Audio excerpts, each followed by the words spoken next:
2023. Frühling.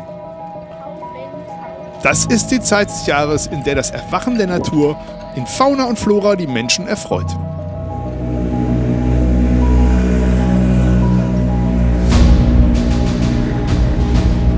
Und die Menschen neigen nach Winterende zu Aufbrüchen und Veränderungen, oft begleitet von dem Start des besseren Wetters. Letzteres ist gerne gewünscht, wird aber nicht immer geliefert.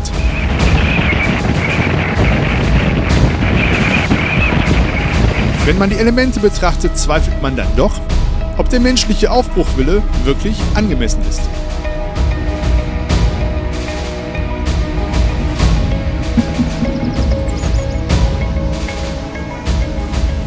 Doch das Motto „Schlechtes Wetter gibt es nicht" und so weiter gilt. Wellen, Wind, unsichtiges Wetter, was soll es die Menschen hindern, die Welt zu entdecken? Es gibt überall Felsen in der Brandung, die das Überleben sichern. Und das Sightseeing. Also macht sich die tapfere Crew der Motoryacht Magic Moments auf seinen Weg zu unbekannten Ufern. Die niederländische Provinz Zeeland ist diesmal das Ziel. Und sie stellt fest, dass es dort tatsächlich auch Frühling gibt. Ab und an zumindest.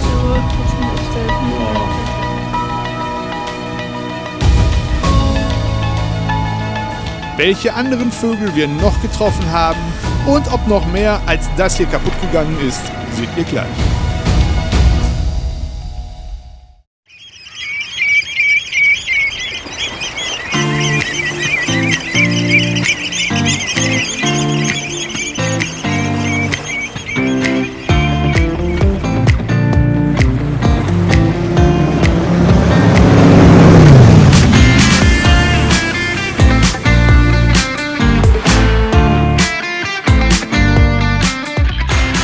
Hallo liebe Freunde und Zuschauer, wir begrüßen euch an Bord der Motoryacht Magic Moments.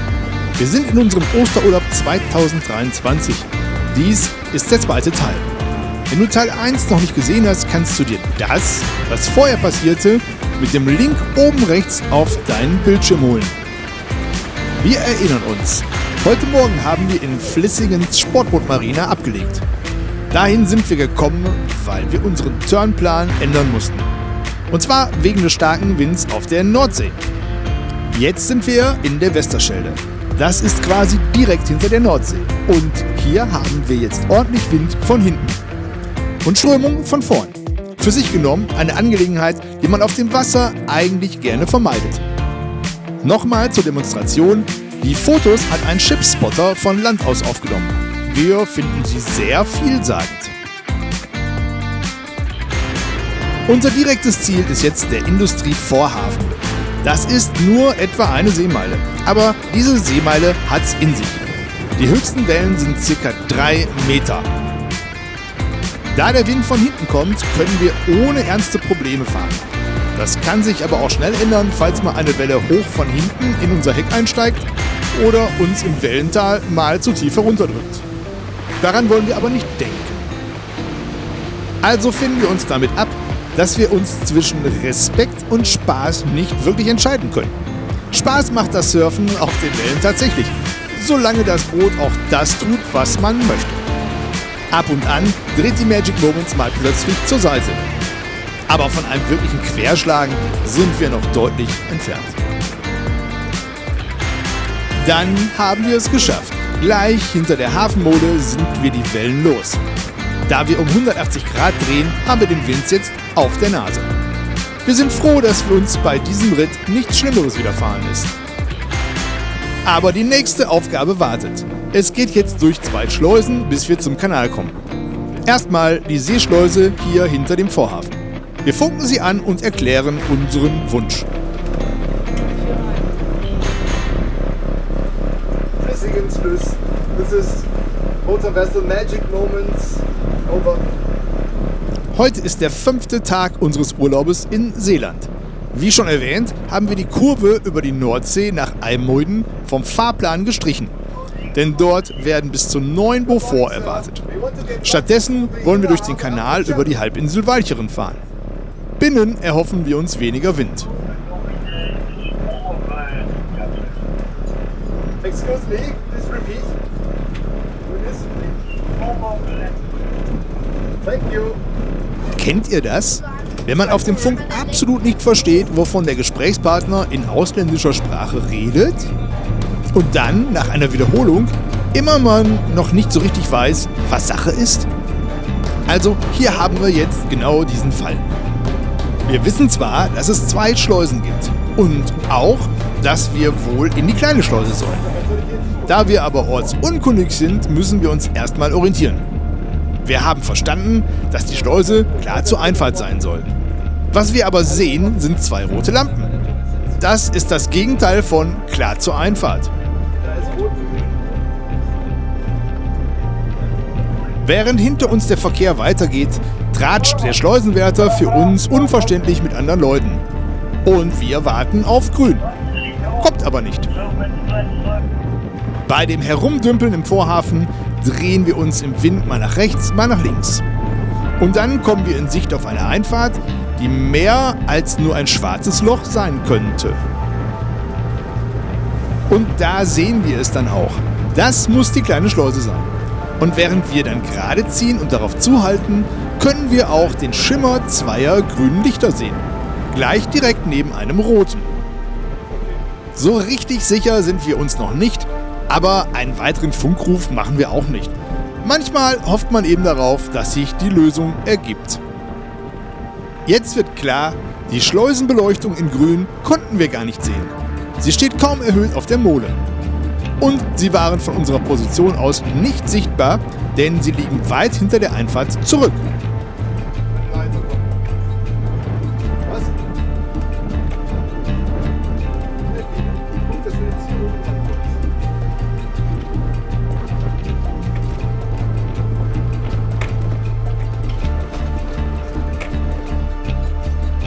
Aber gut, wir sind jetzt drin und lassen uns viel Getöse um die Ohren plärren, bevor die Schleusung endlich startet.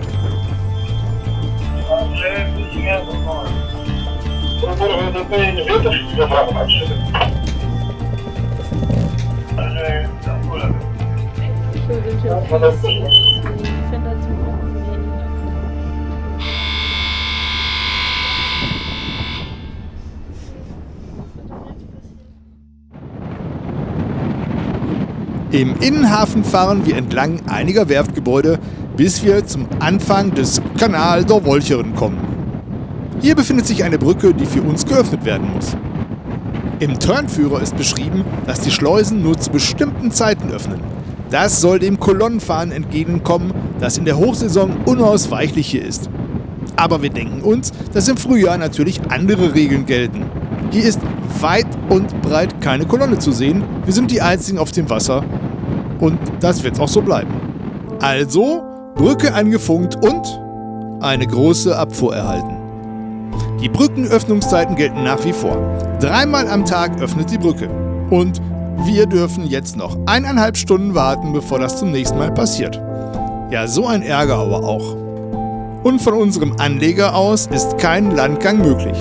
Also Kaffeemaschine an und zum Ruhigbleiben ein paar Kaffee schlürfen. Und ich sehe was du nicht siehst, spielen.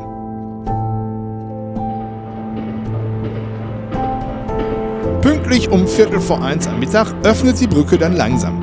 Nur für uns. Wir können es kaum erwarten.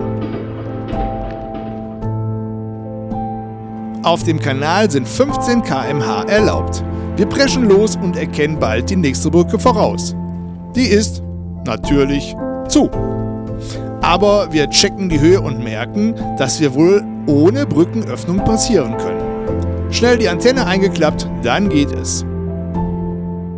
Bei der nächsten Brücke klappt das nicht. Was wir jetzt noch nicht wissen, alle Brücken auf diesem Kanal werden fernbedient. Und zwar nach einem festen Zeitschema. Aber dieses Zeitschema hat mit der möglichen Fahrgeschwindigkeit nichts zu tun. Die grüne Welle bekommt man mit, wenn man sich etwa mit der Hälfte der möglichen Geschwindigkeit fortbewegt. So in etwa 8 km/h. Darauf sind wir aber noch nicht vorbereitet. Also warten. Es dauert einige Minuten, bis die Drehbrücke dreht. Der Kanal sieht aus wie eine Allee. Da er künstlich ist, gibt es auch keine Kurven. Es geht wie an der Schnur geradeaus. Rechts und links davon sind Radweg, Straße und Bahnstrecke. Das Unheil naht in Form der nächsten Brücke. Wieder warten.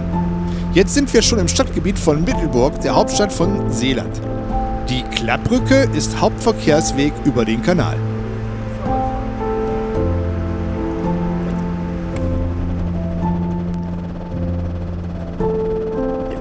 Gleich dahinter wieder eine Drehbrücke. Die ist längst nicht so frequentiert wie die große zuvor. Aber wir müssen warten. Lange. Wir machen fest.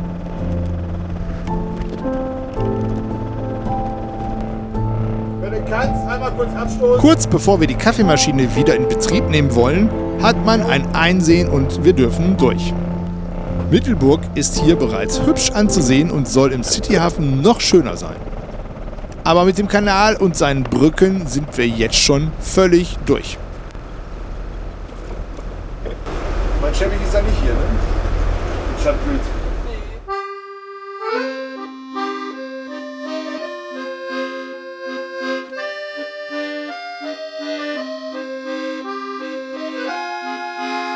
Hier geht es zur Innenstadt. Unser Tagesplan hatte eigentlich einen Abstecher in die Altstadt vorgesehen. Aber nach der verlorenen Zeit haben wir das gestrichen. Wir haben ja schließlich auch noch ein Endziel zu erreichen, was wir auch noch besichtigen müssen.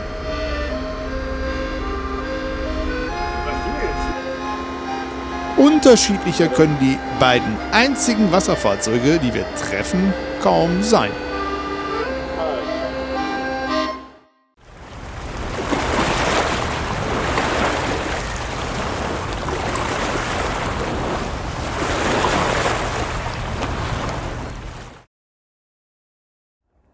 Dann, nach einer letzten Schleuse, kommen wir an.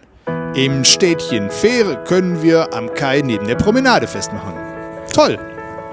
Wir sind uns sicher, in der Hochsaison würde uns das niemals gelingen. Vermutlich müssten wir weit außerhalb ankern. Aber heute haben wir die Premium-Position. Jetzt aber ins Dorf zum Sightseeing. Fähre liegt am Fersenmeer und ist seit dem 13. Jahrhundert bekannt. Hier das historische Stadthaus.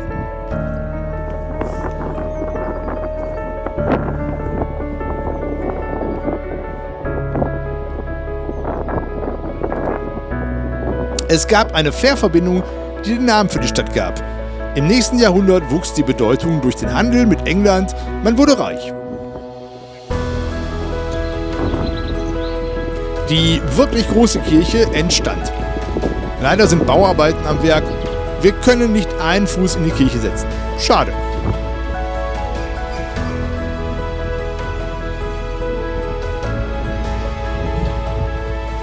Später wurde Fähre ein Kriegshafen der Oranier.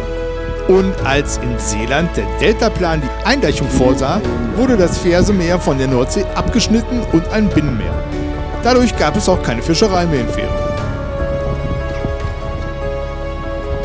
Heute bestaunen wir die alten und gut erhaltenen Gebäude bei allerbestem Wetter.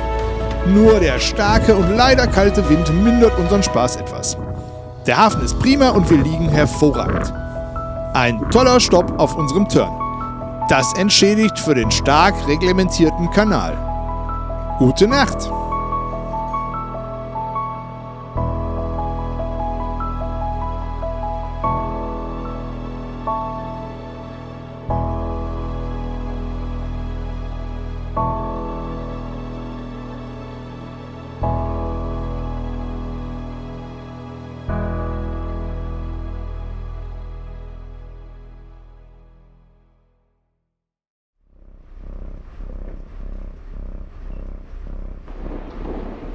Eigentlich wurde gestern das Wetter für heute vorhergesagt, dass es recht windarm sein soll. Heute Morgen aber waren diese Ansagen alle über Bord. Jetzt heißt es weiterhin windig. Und ein Mix von Sonne und Wolken. Den Wind aus West bekommen wir schon beim Ablegen zu spüren. Wir legen ab in Fähre. Das war ein echt schöner Stopp. Wir haben hier gut gelegen, das Örtchen war hübsch. So haben wir gestern überlegt, ob wir nicht vielleicht doch noch auf der Rücktour ins Grevelinger Meer oder ins Haringvliet stoßen sollen. Wir haben ja unseren Turn geändert und vielleicht doch dafür die Zeit? Wir hätten auch gerne mal ein paar bewegte Bilder aus der Luft gemacht. Allerdings muss man sagen, dass die Niederländer den Luftraum für die Drohnennutzung sehr stark eingeschränkt haben. Es gibt so gut wie nirgends die Gelegenheit zum regulären Aufstieg. Überall sind Sicherheitszonen, sei es zum Umweltschutz oder für Militärfluggebiete. Schade. Aber die Holländer sind damit nicht allein. Auch Dänemark hat kaum erlaubte Flugzonen. Das konnten wir im letzten Sommer erleben. Heute fegen wieder einmal bis zu 9 Beaufort an der Nordseeküste vorbei. Und sie blasen auch bis in die 2 Seegebiete hinter dem Deich rein. Ob wir das brauchen? Wir sind noch unsicher. Die Fahrt geht erst einmal heraus aus dem Fersemeer. Dieses recht kleine Wasserstück ist fest verschlossen mit einer Schleuse. Und da fahren wir jetzt hin. Und die Bedingungen sind gar nicht so furchtbar. Mit Wind im Rücken fahren wir der verhüllten Sonne entgegen. Das hat auch seinen Reiz. Wohnen am Wasser. Diese Ansammlung von Mehrstock-Glasfassadenhäusern mit persönlichem Anleger kann man durchaus als mondän bezeichnen. Schön, wenn man hier wohnen darf. Wir aber müssen dran vorbeifahren. Viel los ist heute Morgen auf dem Wasser nicht. Die Pferde auf der anderen Seite sind zahlenmäßig die meisten Lebewesen, die wir treffen. Und schon nach kurzer Zeit ist es fast vorbei mit Sonne. Die Wolken verdichten sich, die Vorhersage hat also nicht gelogen. Es briest auf, aber es wird noch nicht regnen. Stattdessen zeigt uns die Vorhersage für den weiteren Tagesverlauf steigende Windgeschwindigkeiten. Aha! Gut, dass wir binnen fahren. Hier sind übrigens 15 km/h erlaubt. Vor der Schleuse durften wir eine gute halbe Stunde herumdümpeln. Einen Anleger gibt es nicht, dafür aber viel Wind. Sehr nervig, dauernd dagegen steuern zu müssen. Jetzt sind wir durch und fahren wieder auf der Osterschelde. Klasse finden wir, dass die wolkenfreien Stücken am Himmel wieder die Überhand bekommen.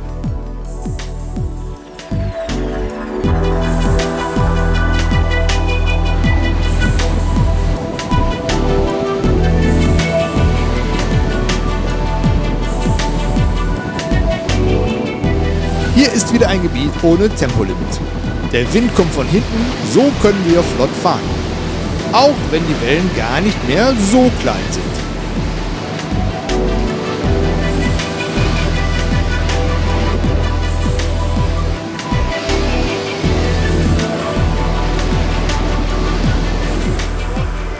Kennt ihr das? Das Handy liegt im Cockpit in der Sonne.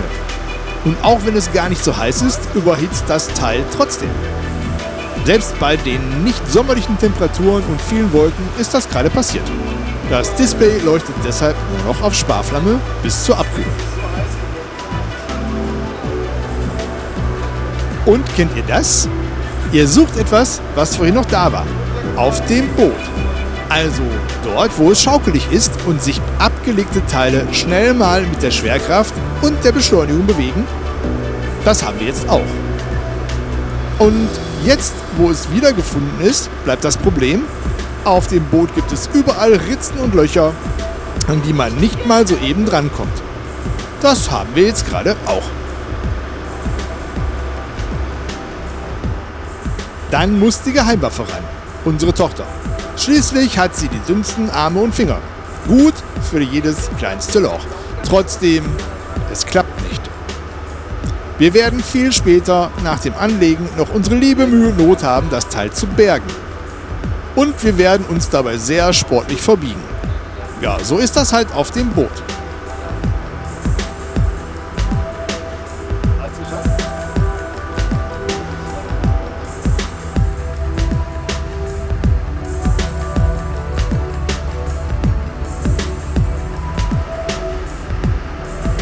Die Krammerschleuse haben wir bereits gerade hinter uns gelassen.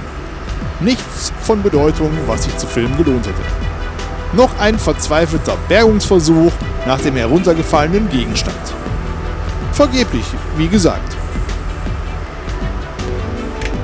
Dann holt uns das schlechte Wetter ein. Der Wind bläst beständig und dazu noch Regen. Um ehrlich zu sein, spätestens jetzt haben wir unseren Abstecher ins Haringvliet vom Plan gestrichen.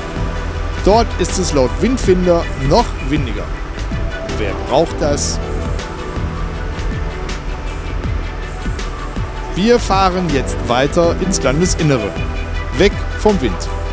Leider, denn Seeland ist bei schönem Wetter ziemlich klasse. Auf dem Radar können wir jetzt hervorragend die einzelnen Regengebiete sehen. Lieber hätten wir aber gar keinen Regen.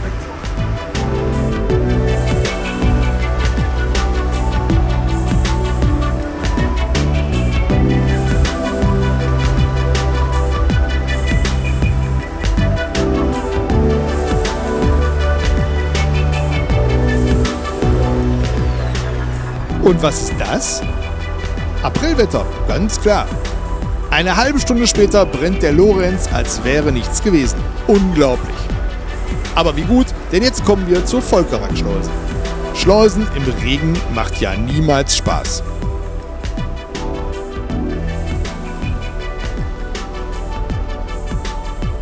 Auf dem Wasser war heute bis jetzt so gut wie nichts los.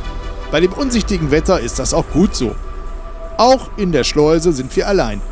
Also hat alles so seine zwei Seiten. Während der Schleusendauer haben wir die Wettervorhersage aktualisiert.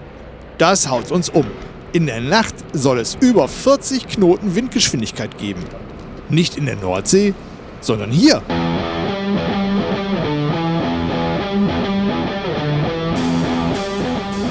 Jetzt machen wir uns wirklich Gedanken, wie wir dem begegnen sollen. So viel Wind hatten wir noch nie. Zumindest nicht, wenn wir an Bord waren und geschlafen haben. Könnte also eine unruhige Nacht werden. Was machen wir jetzt? Am besten einen gut geschützten Hafen suchen. Wir checken jetzt alles ab, was in der Umgebung liegt. Hinter uns sammeln sich pechschwarze Wolken. Wir fackeln nicht lang und erklären unseren Reisetag für beendet. Gleich hinter der Schleuse liegt Wilhelmstadt. Es gibt hier 2 große Marinas. Da wollen wir unterkommen.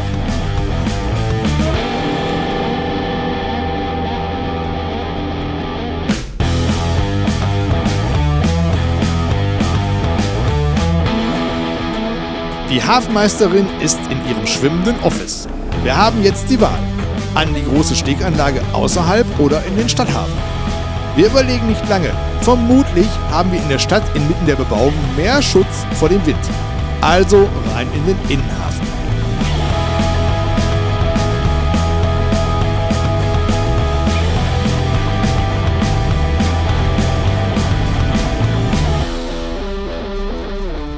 Auch hier gilt, im Sommer hätte man wohl drastische Probleme, hier überhaupt liegen zu können. Und heute sind wir eines von nur 3 Booten. Kein Gedanke an Päckchen oder Platznot zu manövrieren. Jetzt wollen wir uns aber sputen, denn der Regen setzt gleich ein. Das Anlegen ist hier nicht ganz so komfortabel.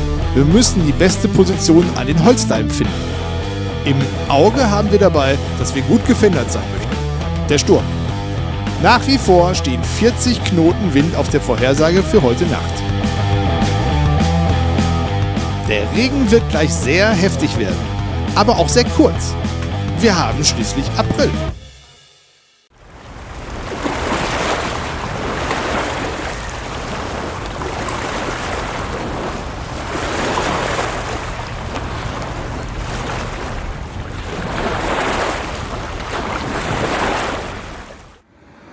Und so sieht es eine halbe Stunde später aus.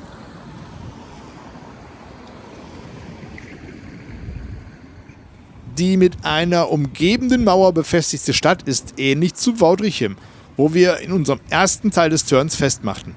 Eine achteckige Form des inneren Dorfes wird umgeben von Wassergräben. Auch die Entstehungszeit ist ähnlich, ca. 1580 bis 1600. Knapp 3000 Leute leben hier. Wir schlendern durch den Ort bei ziemlich gutem Wetter. Kaum zu glauben, was dafür nachts vorhergesagt ist. Nach einem Besuch des Supermarktes checken wir alle Restaurants ab, können uns aber kaum einigen. Zu guter Letzt wird es die Pizzeria, also quasi der kleinste gemeinsame Nenner.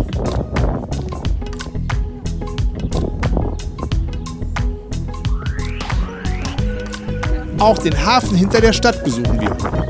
Hier sind auch die Sanitäranlagen für uns zu finden. So richtig ungeschützt hinter dem Stadtwall liegt dieser Hafen auch nicht. Aber egal, wir sind noch von unserem sicheren Liegeplatz in der Stadt überzeugt. Der Blick geht über das Holland Diep. In nur 8 Kilometer Luftlinie befindet sich eine der größten petrochemischen Fabrikansammlungen weit und breit. Ein derber Kontrast zu den sonst beschaulichen Wasserflächen mit viel Grün an den Ufern. Auch ein kleines Containerterminal gehört dazu. Wir wollen uns dann wieder den natürlichen Seiten des Lebens zuwenden und erfreuen uns an den beiden Haubentauchern im Hafen. Die finden wir so niedlich, dass sie es in den Teaser unseres Films schaffen werden. Es wird Abend und wir machen noch Vorbereitungen für den starken Wind. Mittlerweile hat sich das stürmische Zeitfenster nach hinten verschoben. Es soll jetzt erst zwischen 2 und 4 Uhr nachts kommen. Wir sind trotzdem etwas aufgeregt.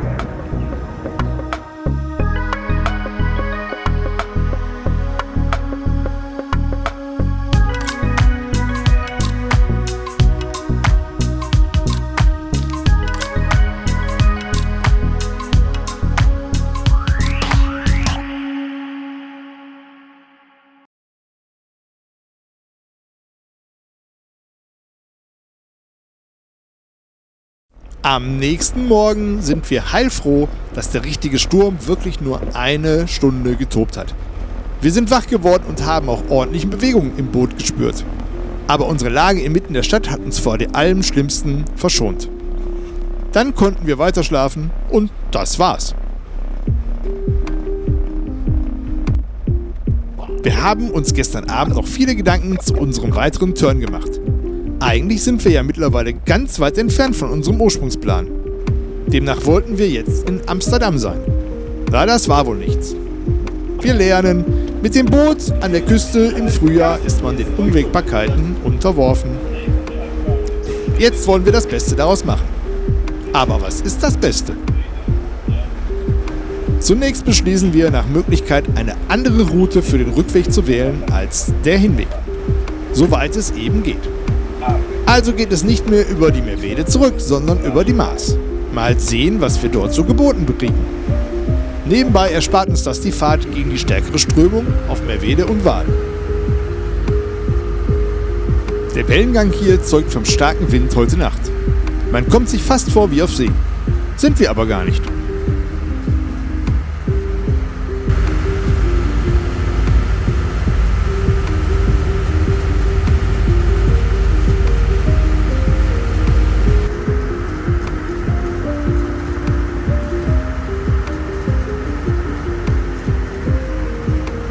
Diese Autobrücke kennen wir schon von dem Hinweg. Dahinter kommt auch gleich die Tandem-Zugbrücke. Auf dem Wasser sind die Durchfahrten für die Sportschifffahrt vorgegeben.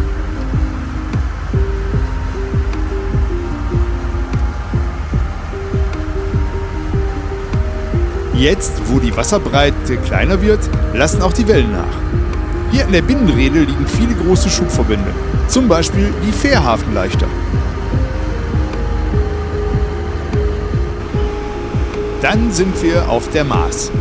Hier gibt es Abschnitte, auf denen man schnell fahren darf. Lassen wir uns natürlich nicht zweimal sagen. Wir müssen heute durch 2 Schleusen. Die sind aber nicht sonderlich interessant, sodass wir dort gar nicht filmen. Das Wetter verhält sich brav nach Meldung und kann sich zwischen Wolkenlücken und Niederschlag nicht entscheiden. April eben. Am Hafen in Heusden stehen 2 Bockmühlen, gut bis auf den Fluss zu sehen. Auch dieses Städtchen gleicht der Anlage von Woudrichem oder Willemstad als Festung mit Wasserwall. Aber wir wollen weiter, schauen uns Heusden nicht an.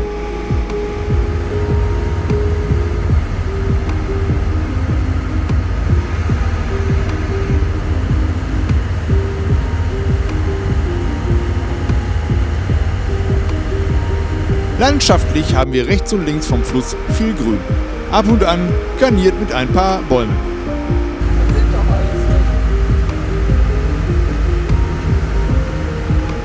Das überholte Boot werden wir heute nicht mehr los, denn es hat das gleiche Ziel wie wir. Wir wollen jetzt nach Herzogenbosch. Dieses Oberzentrum liegt zwar in der Nähe der Maas, aber etwas abbiegen müssen wir vom geraden Kurs schon.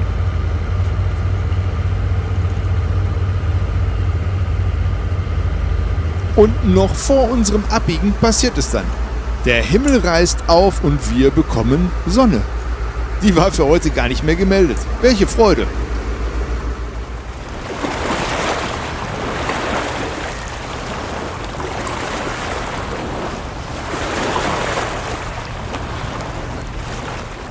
Die letzte Schleuse für heute hat eine Natursteinwand. Ein schönes Bild, viel abwechslungsreicher als in anderen Schleusen.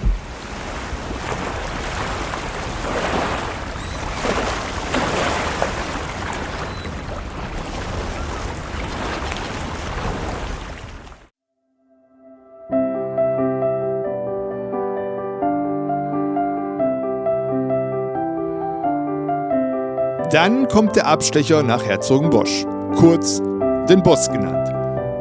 Es geht über einen hübschen Kanal mit einigen Abzweigen, Liegeplätzen und Seen. Und da es jetzt richtig aufgeklärt hat, genießen wir die langsame Fahrt in die Metropole Den Bosch.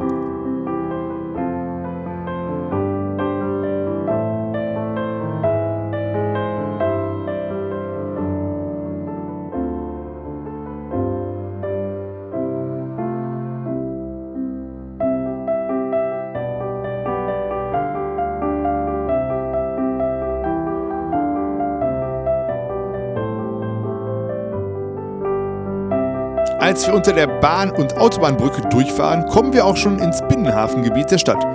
Vermutlich war hier früher die Stadt von der Schifffahrt abhängig. Wir sind aber Touristen und hoffen auf ein gutes Unterkommen für heute Nacht. Es gibt hier einen Verein, der Steganlagen betreibt. Wir haben angerufen. Es gibt 2 Kanäle, einer mit einer niedrigen Brücke, die nur zu festen Zeiten öffnet. Und einer mit einer höheren Brücke gleich daneben. Da wollen wir hin. Heute sind wir total vergesslich und haben unsere Funkantenne nicht eingeklappt. Zu blöd. Sie schreddert an den Trägern der Brücke. Nicht schön, aber nichts passiert. Puh. Hier wollen wir jetzt anlegen. Auf geht's. Und da ist auch schon das andere Boot, das wir noch auf der Maas überholt haben.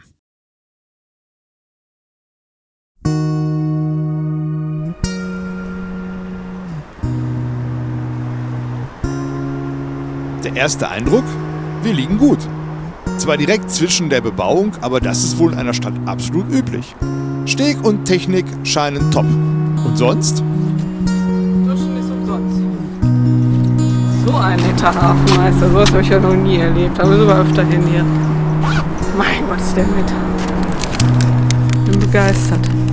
Billiger als woanders hier.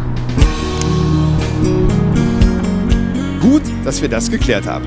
Diese Eindrücke lassen uns etwas vergessen, dass wir doch eigentlich in die Hauptstadt wollten und dort nicht hingekommen sind. Aber auch das Wetter tut seinen Teil, dass wir gute Laune haben. Na dann, auf in die City!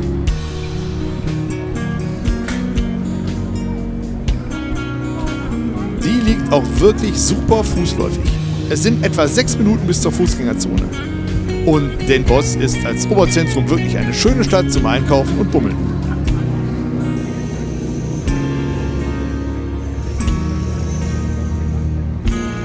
Wir finden es klasse, dass es gar nicht so voll ist in der City. Schnell trödeln wir bis zur großen Kirche. Vor dem Tor spricht uns ein Geistlicher an, der sich über den Besuch aus dem Ausland freut und uns einige Infos auf den Weg gibt. Die St-Jans-Kathedrale ist ein gotischer Bau, der eigentlich ein kleiner Bruder des Kölner Doms ist. Tatsächlich finden wir die gleiche Anordnung der Bauteile mit gleichen Proportionen wieder. Aber drinnen gefällt uns diese Kirche noch besser als unser Kölner. Erbaut im 13. Jahrhundert und mit 73 Meter auch schon recht hoch, sind das schon imposante Werte. Aber die innere Gestaltung hat überall Eyecatcher zu bieten.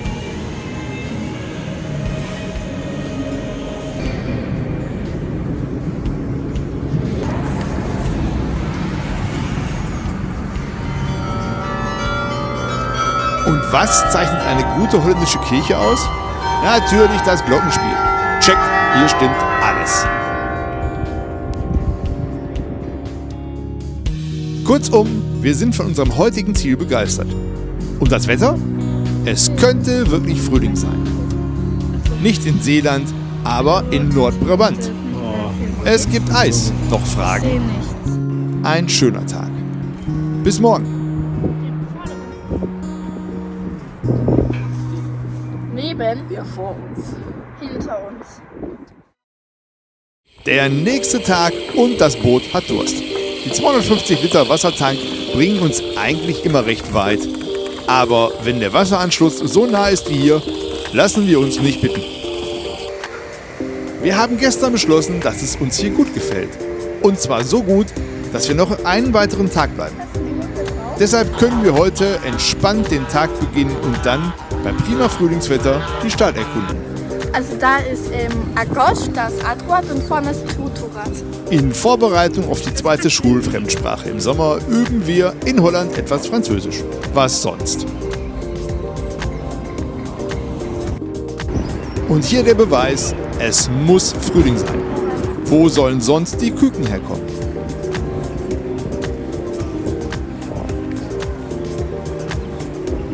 Den Boss liegt zu fast allen Seiten am Wasser. Aber die Niederländer haben es drauf in Sachen Wasserbau. Überall wird dafür gesorgt, dass das kein Problem ist.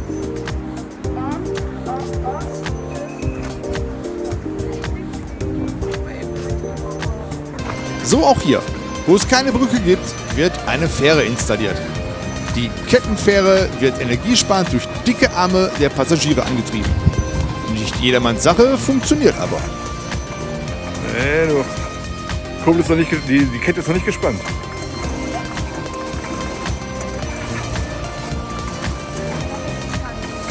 Naja, es geht mal schneller und mal weniger schnell. Je nach Konstitution der Passagiere. Dann ist die Fähre zurückgekurbelt und wir können die Reise übers Wasser antreten.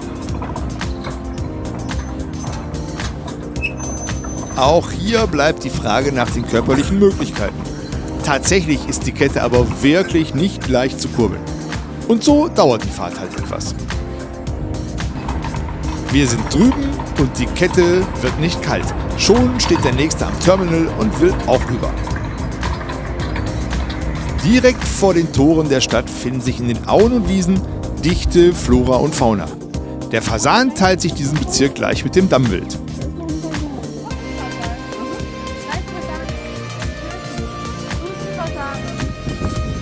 Zurück in der Stadt. Hier werden Rundfahrten mit dem Boot angeboten. Das organisiert ein Heimatverein in Ehrenarbeit. Lustig sind die Figuren, über die wir aber nichts Genaues herausbekommen haben. Wer darüber mehr weiß, schreibt es bitte in die Kommentare. Rasch finden wir uns in der netten Stadt wieder. Das Café neben der Kirche braucht unbedingt unseren Besuch. Lecker. Oh, mach wieder.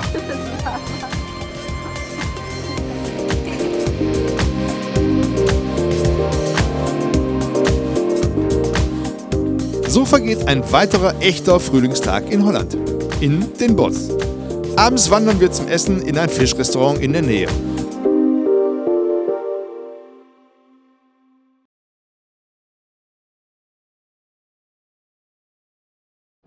Am nächsten Tag müssen wir dann aber doch ablegen. Heute ist Freitag und wir haben am Sonntag Termine in der Heimat. So geht es heute weiter Richtung Deutschland. Wir können es jetzt noch einmal zusammenfassen. Diese Stadt Herzogenbosch, die eigentlich mitten in Holland liegt, ist für Wassersportler mehr als geeignet. Man liegt zentral, nicht teuer, hat in diesem Club gute Einrichtungen. Die Stadt ist variantenreich und interessant für Touristen. Okay, es ist kein Venedig, aber wir waren positiv überrascht und wir werden wiederkommen.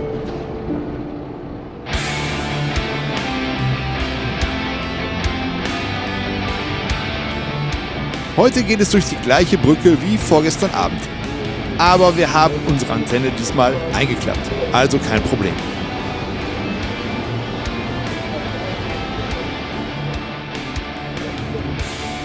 Zum Wetter braucht man wohl gerade nichts mehr sagen. Ein Träumchen.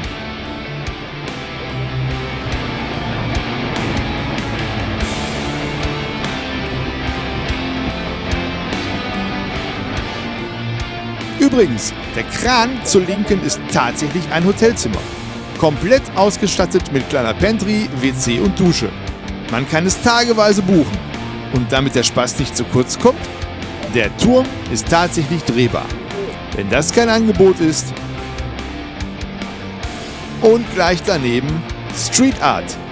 Herrlich.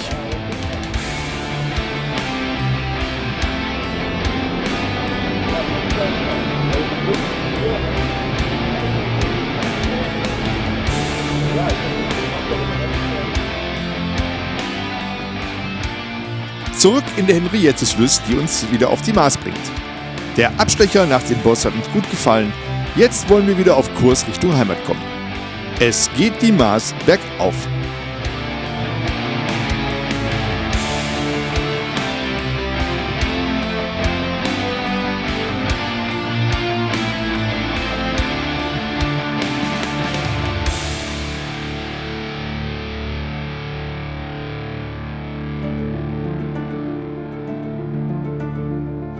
Zurück auf der Maas.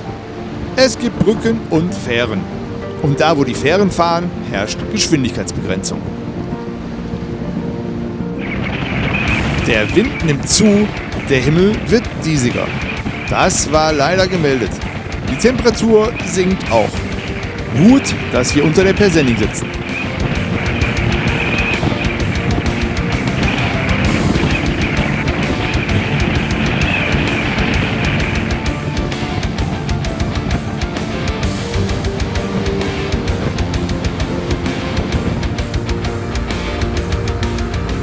Wir betrachten unseren Dieselvorrat und stellen fest, bis nach Hause kommen wir damit nicht. Und deshalb wollen wir noch auf der Maas eine Tankstelle ansteuern. Natürlich kann man der Meinung sein, dass der permanente Wechsel der Höchstgeschwindigkeiten auf der Maas nervig ist. Jedes Beschleunigen auf Gleitfahrt ist energiezehrend. Aber die Fahrzeit wird unterm Strich doch kürzer. Uns treibt jetzt an, dass wir am späten Mittag an einer Tankstelle sein wollen, die wohl möglich nachmittags schon geschlossen sein könnte. So richtig wissen wir das leider nicht. Infos sind widersprüchlich. Leider geht auch dort niemand ans Telefon.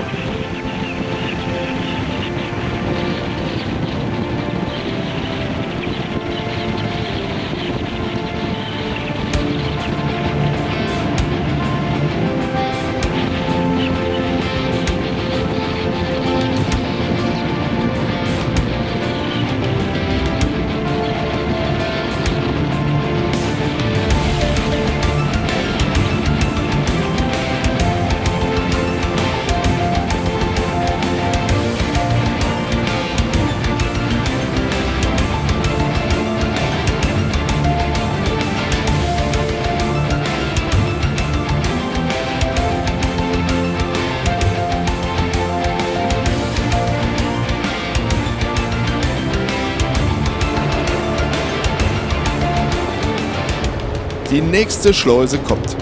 Leider heute mit Wartezeit. Wir verlieren unverständlicherweise knapp eine Stunde, bevor wir dann völlig allein in die Kammer dürfen. Auf hoher See, vor Gericht und in der Schleuse bist du eben allein in Gottes Hand.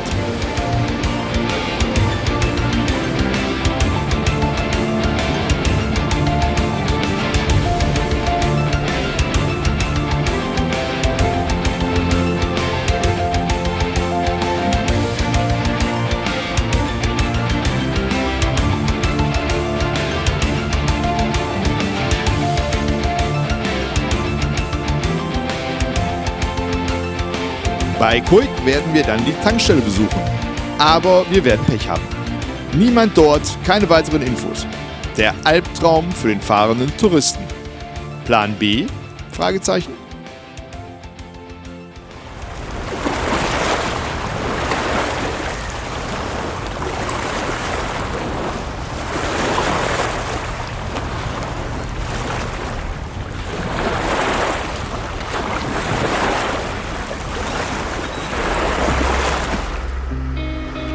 Wir fahren weiter in Richtung Nijmegen.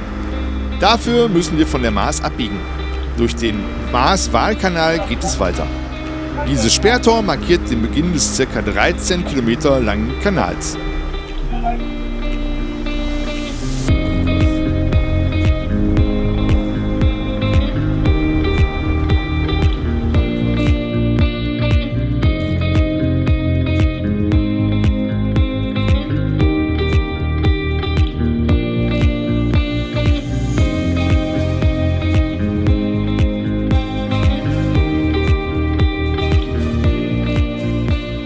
Und zum Ende des Kanals kommt die letzte Schleuse für diesen Urlaub.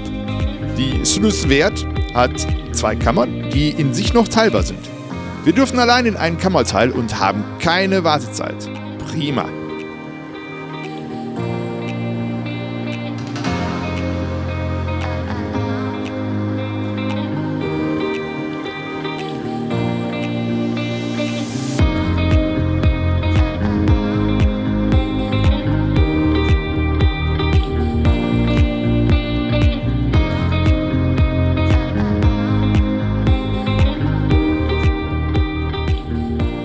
Die Schleusung geht schnell, wir fahren auf die Waal aus. Vorbei am Verkehrspost Nijmegen, von wo aus die gesamte Schifffahrt im Umkreis geregelt wird.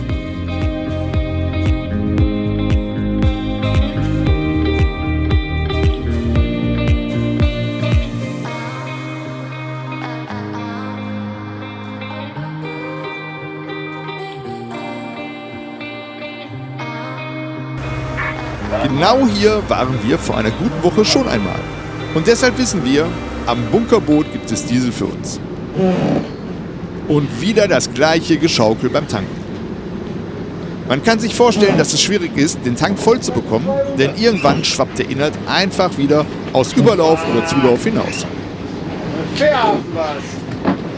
Brich mal ab.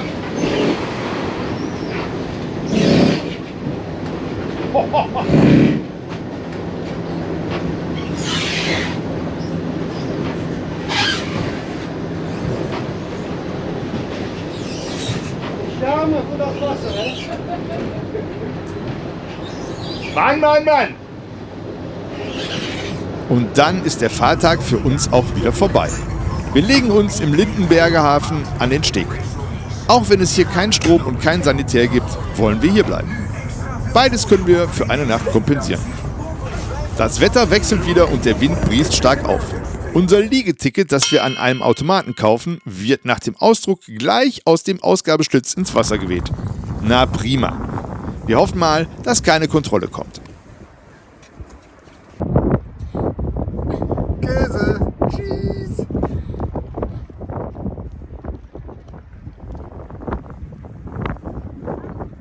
Vor Jahren haben wir die Stadt schon einmal besucht und mögen sie. Rund um den Hafen sind jetzt die Umbauarbeiten abgeschlossen und dieser Touristenstreifen sieht sehr, sehr hübsch aus.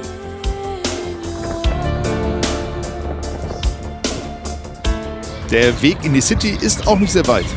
Wir nehmen einen Umweg und laufen durch den Kronenburger Park, einen zentralen und schön gemachten Grünstreifen inmitten der Stadt.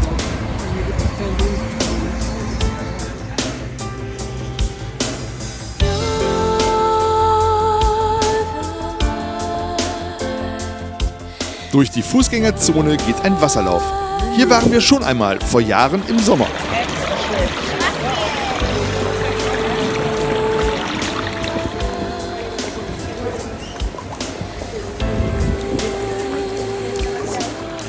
Ja, du kommst ja gar nicht vorwärts gegen den Strom. Das ist wie rein aufwärts. Und jetzt flutsch bist du weggespült. Vielleicht schwimmen wir ein bisschen. Zeitreisen können sehr schön sein, oder?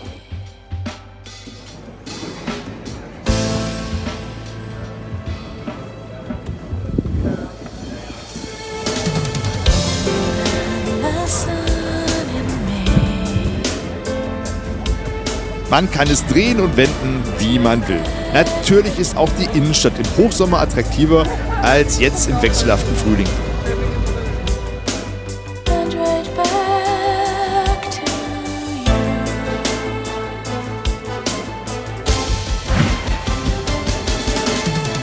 Der Vorteil dieser Jahreszeit: die Restaurants sind nicht so voll wie im Sommer.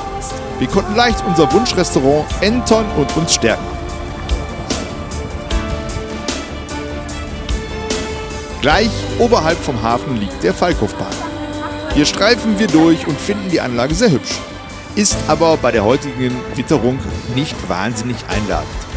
Was das Geschütz hier genau soll, wissen wir nicht. Aber die Verbindung zum letzten Krieg scheint naheliegend, denn die Position an der Waalkurve war wohl strategisch. Das Schloss Belvedere ist eine Event-Location mit dem besten Ausblick von ganz Nijmegen. Trauungen sind hier auch möglich. Schon ein echtes Schwergewicht. Zum Vergleich müssen die Burgen im Mittelrheintal ran, um ähnlich attraktiv zu sein.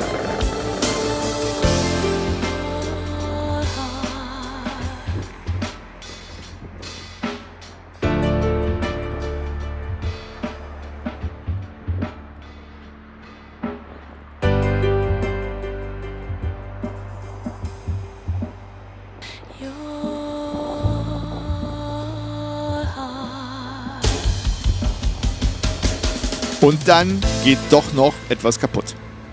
Aber das ist keine Absicht. Zumindest werden wir das immer behaupten. Der Erfolg ist schief.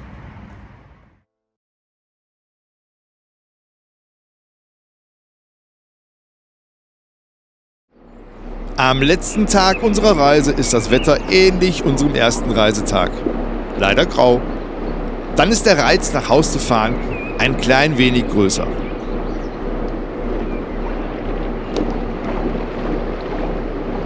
Wir legen ab und drehen erst einmal in den schmalen Hafen. Die recht zentrale Lage hier ist prima.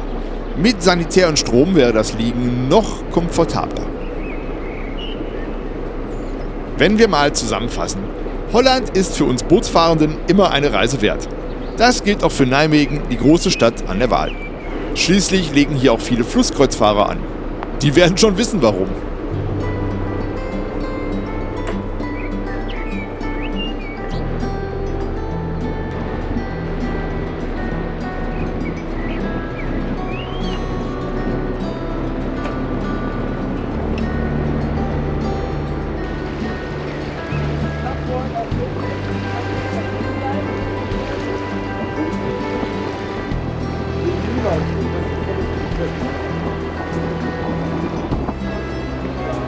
Wir fahren erstmal die Maschinen warm.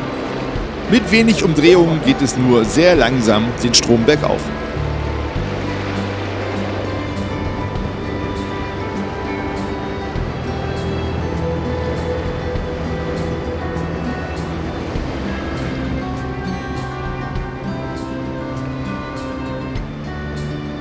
Dann ist es soweit. Hebel auf den Tisch zum Beschleunigen. Wenn sich der Bug hebt, muss man schon aufstehen, um noch vernünftige Sicht zu haben. Mit etwa 21 Knoten, also 39 Kilometer pro Stunde über Grund, geht es dann in Richtung deutscher Grenze. Unser Urlaub war schön, aber wegen des wechselhaften Wetters auch herausfordernd. Nicht, dass wir mit etwas Regen oder wolkigem Himmel ein Problem hätten.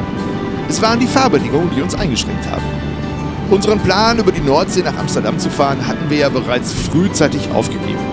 Aber auch die anderen Tage haben uns immer mehr Probleme und Aufgaben gestellt, als wir vermutlich im Sommer gehabt hätten. Entsprechend ist unser Fazit eines schönen Rundturns nach Seeland: Die Fahrt, sowohl binnen als auch auf See, nichts für Einsteiger oder Sonntagsfahrer. Man muss bei den Verhältnissen wirklich sicher sein in Navigation und Seemannschaft. Die Region. Seeland ist schön. Wir hatten sonnige Tage und konnten die Zeit am Meer genießen. Immer eine Reise wert, wobei es im Sommer dort pickepacke voll sein soll.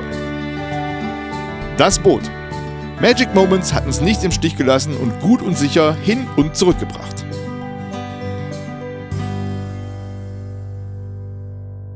Naja, und auf den letzten Kilometern geht dann doch etwas schief. Die Stromversorgung zur Backbordmaschine ist unterbrochen. Die Sicherung hat ausgelöst. Jetzt haben wir lustige Anzeigen vor uns mit völlig irren Daten. Aber die Maschine läuft erstmal weiter. Später werden wir wissen, das war ein erstes Anzeichen für einen nachhaltigen Schaden der elektrischen Verkabelung im Maschinenraum. Die werden wir jetzt sehr viel später komplett erneuern und einige neue Geräte und Bauteile einbringen.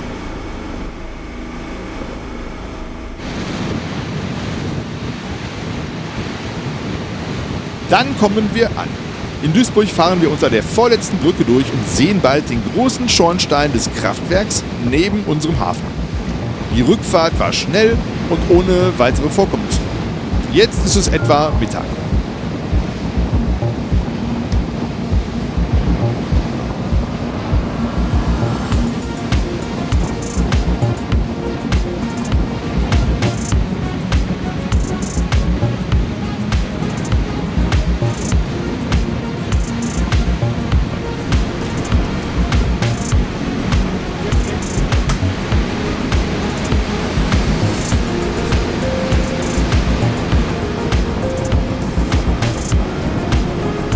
Der Rhein ist nicht befahren, so können wir die Fahrrinne nach Lust und Laune queren.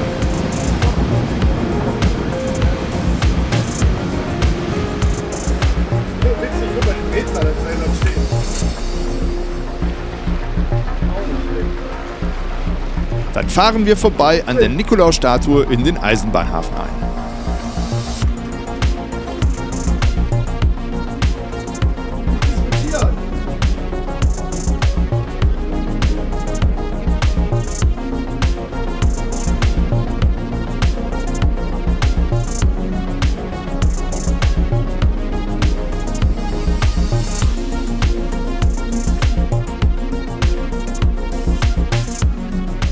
Rückwärts geht es an den Steg, was wegen des Schwells und dem sich bewegenden Steg immer wieder eine neue Erfahrung ist.